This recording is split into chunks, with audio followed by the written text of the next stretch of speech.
In today's video, I'm going to teach you how to set a stop loss order on Robinhood using the website. If you're looking to manage your investments and want to protect yourself from significant losses, setting a stop loss is a great way to automate part of that process.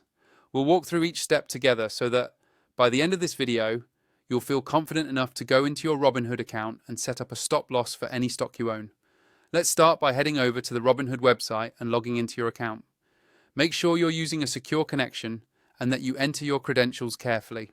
Once you're logged in, you'll be taken to your main portfolio page where you can see a list of all the stocks you hold. Take a moment here to locate the specific stock you want to set a stop loss for. It's important to double check that you're selecting the correct stock so you don't accidentally place an order on the wrong one. After you've found your stock, click on it to open up its details page. This page gives you a lot more information about the stock's current pricing, performance, and your holdings. To move forward, look for the trade button. When you click trade, you'll see an option to sell, since what we're doing is setting an automatic sale of your shares if the stock hits a certain price. Now, on the sell screen, you'll notice several order types. Go ahead and choose the limit order option, which allows you to set a specific minimum price for your shares.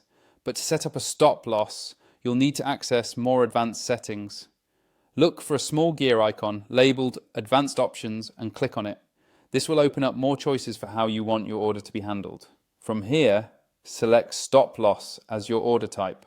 This is where you tell Robinhood to sell your shares if the price falls to a level you specify.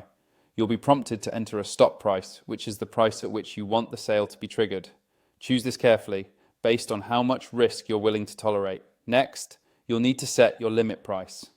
This is the lowest price you're actually willing to sell your shares for, which is helpful in volatile markets. Before you finalize anything, it's very important to review all of the details you've entered. Make sure your stop and limit prices are correct. Once everything looks good, click Review to double check the order summary. If you're happy with what you see, click Submit to place your stop loss order. And that's it. With your stop loss order in place, you've added an extra layer of protection to your investment. Remember, always monitor your investments and make adjustments as needed. If you found this guide helpful, be sure to stick around for more tutorials. Thanks for watching.